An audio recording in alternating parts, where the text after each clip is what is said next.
Alright guys, welcome back to Strong Successful Mail. So for today, I'm going to go over an email that was sent from a subscriber. That's from a guy. He is 55 years old. He is from Canada. And he's writing in to share his story of what the various life situations that led him down the path of being, if you will, going his own way. And in my opinion, truly a strong, successful male.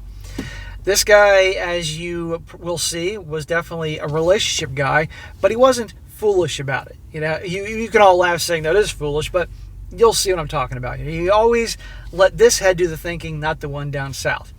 And after enough relationships and the pros and cons, he reached a point that no more for me. And now he's living a heck of a good life where obviously he's got money, has success, he has fun toys like, you know, the motorcycle and the convertible and all that, and living life according to his own terms. He marches to the beat of his own drum, if you will, does what he wants, when he wants, with who he wants, lives where he wants, and he's happy as can be. Meanwhile, throughout his life, he's had friends that have been married and divorced, and married again and divorced, and drama and turmoil, and he just learned early on that is not for me. So for a lot of you guys out there that may be living that life, or those you guys are thinking that could be the life for me if you're young, or if maybe you've been in a bad marriage, or you're in a bad marriage right now and you're like, I'm done with this shit. I think you'll appreciate this and show you that, guess what, in spite of how many people act like if you're alone that you're doomed for misery, this guy ain't miserable. He is loving his life. That'll be a very good one for a Friday. He says, hello SSM. Sorry if I make some grammar mistakes, as I'm Canadian, whose first language is French. Let's call me Frank. Well, bonjour, Monsieur Frank. I am 55 years old, and I stumbled upon your channel by chance, and binge watching it made me feel so much better about the choices I made in my life, and removed the doubts I had sometimes. I'll let you decide if this is good material. No great stories, but experiences of life that might help others that have less experience, or lift the spirits of some that might have gone my route and are filled with doubts or regrets. Bro, all stories have value. All these stories, life experiences will help someone and give great entertainment. And plus, I always have fun reading your stories. A little bit about me. Since my teens, I've always been very mature, was really work-driven. Hours didn't count for me, and still do not. I got that from my dad, may he rest in peace. When all my friends would go to parties, I put work first. And if I had a couple of free hours, I would then join, but would not drink. And when I had to work the next day, I'd leave at a decent time. Contrary to my friends, I never miss work. You're French, right? This work ethic's not very French. French Canadian, okay. Now the French people are going to give me shit. Because of this, from a very young age, I'd always had spare money and noticed how some friends navigate around you, especially girls. No, really? I was the first one to get a car, so as you can imagine, I was very popular. That showed me from very early on to not trust everyone. I was a hopeless romantic when I was young. Everybody would tell me that I was going to get married really young as I had my crap together. Well, although I did fall in love a couple of times, I was never meant to be, and for that, I can blame or praise the head above my shoulders. It wins all the time. Well, thank God the head above your shoulders, steered the ship, because most of the time for us guys, and I've been guilty of this too, the head down south did all the thinking and almost always gets us into trouble. I was lucky enough to be able to buy my first boat at the young age of 21, a used little cabin cruiser. It took a while before my friends found out. I think my parents slipped one time when my friends were looking for me, and they told me I was on my boat. I made a new circle of friends at the marina where my boat was docked. Man, dude, obviously you were handy. You could probably repair things and do different things, but first got to get the car, first got to get a boat. Now, I've been told by people that have boats that boats are money pits, but they're a whole lot of fun. For me, I would just happily rent a boat for an afternoon or something like that. I have no intention of owning a boat. I don't need that shit. The only depreciating thing I'm going to have are my cars. That's it, because I need them. Boat, I'll just rent. But if you like your boat, awesome. When I met new girls, I would purposely leave this detail until I felt comfortable enough to bring them on for a night in the water. In the same way as I would never introduce them to my friends and family. I never wanted to give these girls false hope. It would take months before I did if my relationship lasted that long. Very smart. I say all the time, don't flaunt your wealth or things that can be perceived as wealth. Now, of course, guys, if you work hard and you want to treat yourself to a nice car, okay. Someone's going to see that eventually, but don't tell people how much money you make, how much money you have, stuff like that. And again, if you treat yourself to a nice house you like and you're, but still, a lot of people flaunt. And the people that flaunt usually, it's all on credit. They barely have 2 nickels to rub together. Anyway, I'm a very loyal friend. I would do anything for the people I care, and sometimes I got taken advantage of, but when I notice it, once you betray me, you are done for good. Good. I'm mostly the same way. I do things for people, but I'm not ridiculous about it. And you cross me once, I'm fucking done with you for life. I never gave a second chance, never did, never will. I had crushes, but I really fell in love 3 times in my life. Well, 4 times, but you will understand. The first time was in my 20s. Let's call her Sophie. We went out for quite a while, but never moved in. Well, good. She started a business, which I put some effort in to help her. Things were going really well. She was mature, disciplined, and we had a lot of common goals. But after a little while, Sophie was making a little bit of money, and some of her friends, party girls, would invite her out on Friday nights at bars. You pay attention to your girl hangs out with. If you're supposed to be in a serious relationship, then she shouldn't be doing single girl bullshit. And it's usual that those party girls, they don't want her to be in a relationship. They want another wing girl. Or they're jealous. And they're going to try to fuck it up. I was also invited, so it was not just a girls' night out. But I noticed a change in her attitude. Then she would start being late opening her business and would sometimes close early and even skip days of work. Major red flags. That was the end of it for me, and after a few months, she lost her business. What a fucking idiot. I respect that she started a business, had success early on, but she started pissing away. She probably got so sure of herself that, I don't have to work as hard. I can close early and start later and do all these things, and my customers will care. Wrong. She brought that shit on herself, and you are no longer compatible. So I stayed single for a while after that. I was really heartbroken, but there was no way I could accept this behavior. He said, head number 1, heart 0. Then I met Annabelle. She was the daughter of immigrant parents, and she had a few brothers and sisters. She was beautiful and old school. She was 26 when we met, and I was now 30. Her parents were very strict, very Christian family. She was still a virgin and never had a boyfriend. Hey. That's a lot of pressure. I'm not a religious person, but I have no problem with anyone of any religion. He says, let me rephrase that. The religion I follow is karma. You do good to others and good will follow you. I do not care what race you are or what your religion follow. My only care is that you are not an asshole. Yeah. Guys, I have been, throughout my life, known and been friends with pretty much everyone of every color, race, religion, and I didn't care. Whatever their background was. If they were cool, great.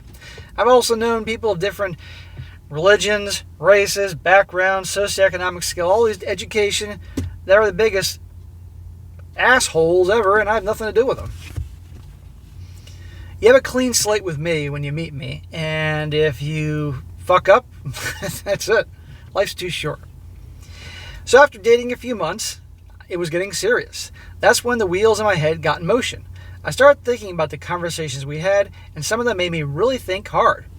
See, one of her brothers had a drug addiction problem and always needed money. Here were some of the red flags for the relationship. That's already a red flag. Well, it's interesting you said super strict Christian family and the brother's a drug addict. I've known a couple examples growing up, a couple of kids that OD'd. They were in super, super, super religious families. Lots of kids. It's usually how it works. And one dude I knew growing up, he was in my homeroom all throughout junior and high school. His last name was like so close to mine. Heroin. Another dude I knew, also heroin. And another girl I knew in my church, super religious family, also heroin. It's crazy. I don't know why heroin was big in my area in the 1990s. Red flag number 1. I remember that Annabelle told me that He's my brother. I will always bail him out when he needs money. Translation, if you stay with her, then you're going to be bailing out the brother with your money. I saw that as a potential for fights between us, as I do not care for drug addicts if they don't want to help themselves. Amen. I agree with you completely. Number 2, every Sunday had to be spent with her family. Well, I had a new bigger boat by then, and guess what? I work hard, and sometimes I want to leave for the weekend on my boat. Number 3, she told me that her mom is on a pedestal, meaning that when and if she butts in a relationship, I can smell trouble. Yeah, that's a problem. There were a few more little things, but I learned from my first relationship is that you have to amplify the little things because after a while, that's what's going to happen. After reflecting for a few days before we had sex, I decided I should bail out. I didn't want to be a chatter tyrone and wanted to keep her dignity. Not going to lie, it was hard. So now we have 2 for his head, 0 for his heart. Okay.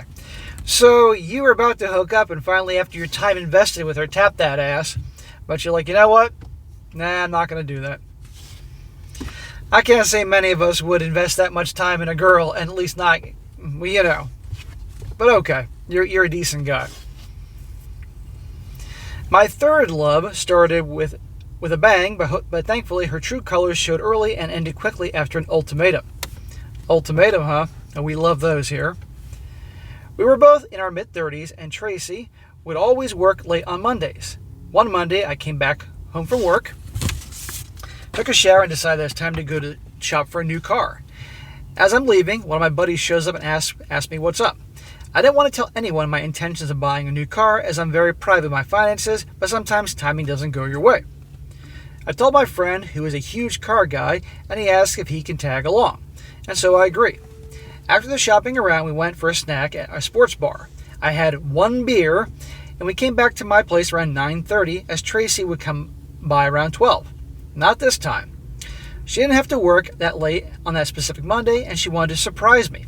She saw my car was gone, and my friend's car was in my driveway. I smelled drama coming. So she decided to wait for me a few houses away. When I pulled up my driveway, I saw her car drive up and park in the street right behind me. I turned to my friend and said, "Great timing." She then proceeds to storm out of her car, get to my window, and yells at me, "Where were you? I can smell beer. You have to choose between your friends or me." Oh, okay, tough decision, Tracy.